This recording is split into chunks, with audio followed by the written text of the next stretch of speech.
નમસ્કાર મિત્રો, હું પ્રફુલભાઈ એચ પટેલ સમગ્ર શિક્ષા અંતર્ગત આઈડીએસએસ વિભાગમાં હિંમતનગર તાલુકામાં બામણા ક્લસ્ટરમાં હું જોબ કરું છું. આજે આપણે દિવ્યાંગ બાળકોનું પ્રી વોકેશનલ વિષય બાબતે આપણે ચર્ચા કરીશું. એ દિવ્યાંગ બાળકો જે હોય છે એને પ્રી વોકેશનલ આપણે સ્કૂલમાં અને ત્યારબાદ કઈ રીતે આપી શકીએ તેના વિશે ચર્ચા કરીએ.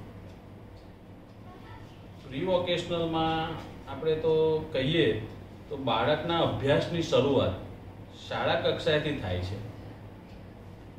જેમ જેમ બાળક મોટું થતું જાય છે તેમ તેમ બાળકના મા બાપ વાલીને ચિંતા થવા માંડે છે કે બાળકને ટેકનિકલ લાઈન લેવડાવી દઈએ અથવા તો પોતાનું કંઈ રડી ખાય એના માટે નોકરી મળે.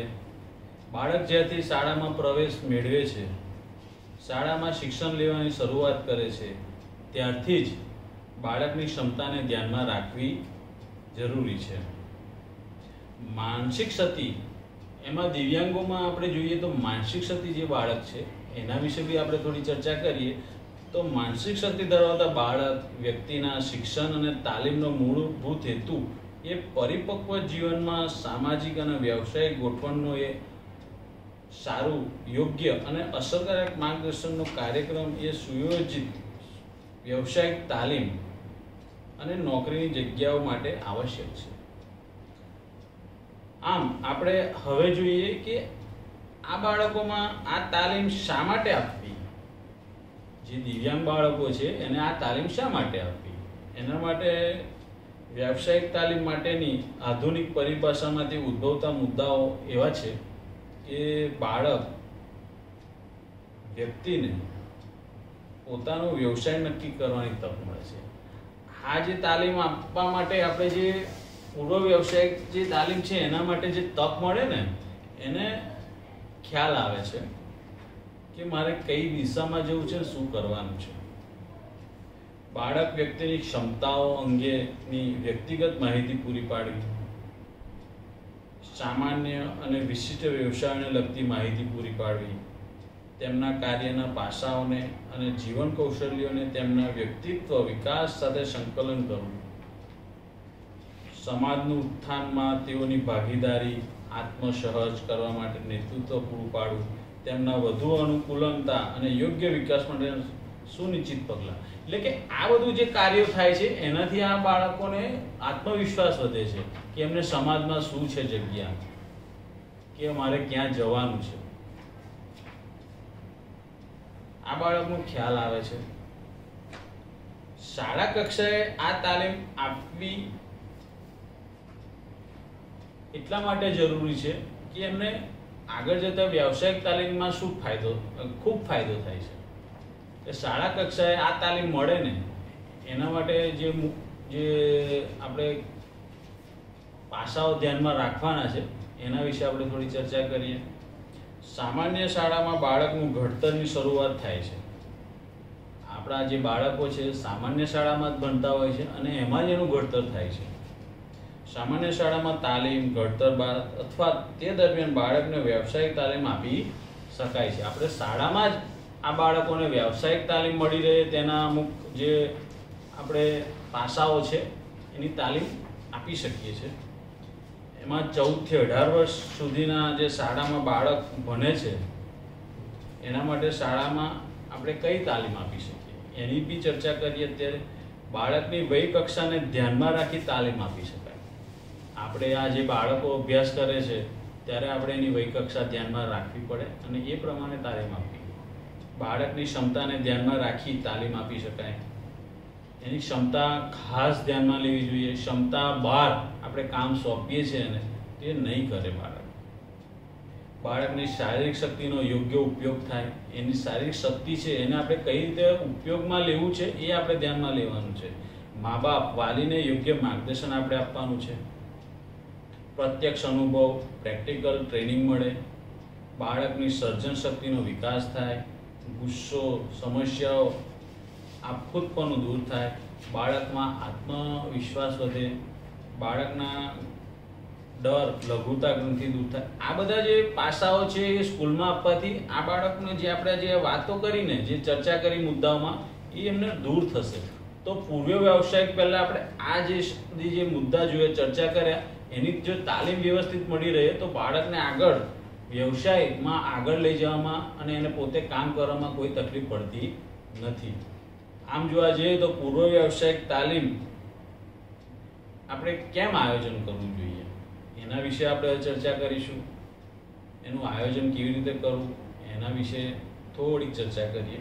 તાલીમ પૂર્વે બાળકને શીખવાની ક્ષમતા અને શારીરિક ક્ષમતા ખાસ ધ્યાનમાં લેવી જોઈએ. આપણે કોઈ બી તાલીમ આપવાની શરૂઆત કરીએ ત્યારે એની ક્ષમતા, શારીરિક ક્ષમતા ખાસ ધ્યાનમાં લેવી.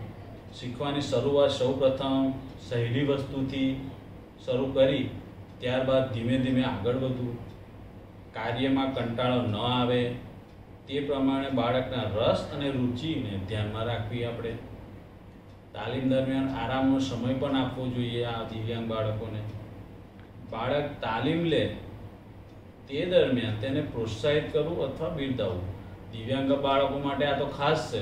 તાલીમ લેતી વખતે એમને વારંવાર પ્રોત્સાહિત કરવા જોઈએ અને પુરસ્કાર આપવું જોઈએ. આપણે વોકેશનલ ટ્રેનિંગ સેન્ટરમાં જ તાલીમ આપવી એવું નહીં, પણ વાલી પાસે સગવડ હોય તે મુજબ તાલીમ આપી શકાય. આપણે રિસોર્સ રૂમ છે આપણે ત્યાં, અથવા શૈક્ષિક સંસ્થામાં વોકેશનલ તાલીમ માટેનો એક અલગ વિભાગ રાખીને તાલીમ આપી શકાય. શહેરની, ગામની સેવાભાવી સંસ્થા શીખવી શકે તેવા વ્યવસાય લઈને બાળકોને તાલીમ આપી શકાય. વ્યાવસાયિક તાલીમ અને રોજગારી પ્રશ્નો શહેર કરતાં ગામડાઓમાં સતત જોવા મળતા હોય છે. આમ આપણે વ્યાવસાયિક પ્રી તાલીમ આપવા માટે પહેલાં આ જે મુદ્દા આપણે જે ચર્ચા કર્યા એ ખૂબ ધ્યાનમાં લેવાના હોય છે. ત્યારબાદ આપણે હવે જે પ્રી વોકેશનલ તાલીમ છે એમાં આ દિવ્યાંગ બાળકો છે એને આપણે સિટીમાં કે ગામડામાં કઈ કઈ તાલીમ આપી શકીએ અને કયા કયા પ્રકારો હોઈ શકે તાલીમ લેવાના એના વિશે આપણે ચર્ચા કરીશું. કારણ કે તાલીમોના જે વિષયો છે ઘણા બધા છે. આ બાળકોને પોતાની ક્ષમતા અનુરૂપ આપણે વિષયમાં એને ઢાળી શકીએ છીએ. એના કયા કયા તાલીમના જે સ્ત્રોત છે એ આપણે ચર્ચા કરીએ. એમાં ગ્રામ ઉદ્યોગ છે, ગૃહ ઉદ્યોગ છે, ખેતીવાડી. જો ગામડામાં બાળક હોય તો એને ખેતીવાડી, એના મા બાપ ખેતી કરતા હોય તો આપણે ખેતીવાડીમાં એમને એ રીતની તાલીમી બાળકને આપી શકીએ છીએ. પશુપાલન કરતા હોય તો પશુપાલનમાં બી આપણે છોકરાને તાલીમ એવી આપી શકીએ છીએ પોતાના પગ પર ઊભો થઈ શકે, પશુપાલનમાં આગળ વધી શકે છે. વારસાગત ધંધો હોય વાલીને, કોઈ ગલ્લો હોય વાલીને, તો એમાં આપણે બેસાડીએ તો એના માટે એની તાલીમ ગણતરી છે કરવાની, પૈસાની ગણતરી છે, કેવી રીતે વ્યવહાર કરવો એની તાલીમ આપી શકાય. રોપા ઉછેર, ગાર્ડનિંગ કરી શકાય, ડેરી ઉદ્યોગ છે, માટી ઉદ્યોગ છે, ઈંટ બનાવવાનું કાર્ય, સુથારી કામ, કુંભાર, લુહાર, કડિયા કામ, મસાલા ઉદ્યોગ, સાબુ, ડિટર્જન્ટ, ઠંડા પીણા, કાગળ કામ, કવર, હાથ, કાગળની બનાવટ, પેકિંગ કાર્ય, કાથી કામ, સ્પિનિંગ વીવિંગ. એમ જોવા જઈએ તો આપણી પાસે અસંખ્ય એવા ટોપિક છે કે જે બાળકને આપણે ગ્રામ્ય લેવલે અને સિટી લેવલે આપણે એમની ક્ષમતા અનુરૂપ આપણે જે રોજગારી મળી રહે એના માટે આપણે એમને તાલીમ આપી શકીએ છીએ. એમાં જો આગળ જોઈએ તો પ્રિન્ટિંગ છે, કટિંગ, રૂલિંગ, ફાઇલ બનાવવી, ચોક, મીણબત્તી બનાવવી, કોડિયા બનાવવા, દિવાળી કાર્ડ બનાવવા, રસોઈ, ચા, નાસ્તો, કેટરિંગ. આ રસોઈ, ચા, નાસ્તો, કેટરિંગ છે આપણે કોઈ હોટલમાં બી બાળકને સેટ કરી શકીએ છીએ. સાયકલિંગ, રિપેરિંગ, એને આઈટીઆઈના નાના મોટા કોર્સ આપણે આઈટીઆઈમાં ચાલે છે. એમાં દિવ્યાંગ બાળકોને સાયકલિંગ, રિપેરિંગનો કોર્સ કરાવી શકાય. ઓટો ગેરેજનો બી એને નાનો મોટો આઈટીઆઈનો કોર્સ કરી શકાય. કાર વોશિંગ, આ બાળકો ખૂબ સારી રીતે કામ કરી શકે કાર વોશિંગના કામમાં. પેટ્રોલ પંપ સહાયક તરીકે આપણે એને નિમણૂક આપી શકીએ. એની તાલીમ આપીએ તો આ બાળકો બહુ નિષ્ઠાથી કામ કરે. ને પગ નિર્ભર બી થઈ શકે. ચોથા વર્ગના કામ કર્મચારી તરીકેનું કાર્ય આપણે એમની જોડે કરાવી શકીએ અને એની તાલીમ આપી શકીએ. હીરા ઉદ્યોગ, મોબાઈલ કવર બનાવવા, mobile repairing, computer operator, salesman, book binding, અગરબત્તી બનાવી. આમ આ જે આપણે બધા જે તાલીમના વિષયો જોયા, આ વિષયોમાં આપણે આ બાળકોને તાલીમ આપી અને પોતાના પગ નિર્ભર બનાવી શકીએ છીએ. અને એવું નથી કે આ ગામડામાં ના થઈ શકે, ગામડામાં બી આપણે આ રીતના તાલીમ માટેની વ્યવસ્થા કરીએ તો થઈ શકે છે.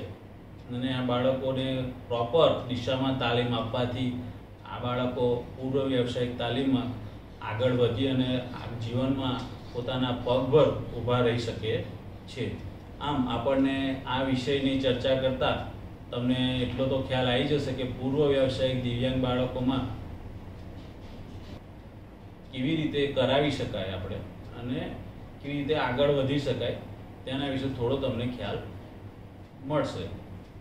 આ બાબતે અને આ વિષય બાબતે મને જે ચર્ચા કરવાનો મોકો મળ્યો તે બદલ ખૂબ ખૂબ આભાર.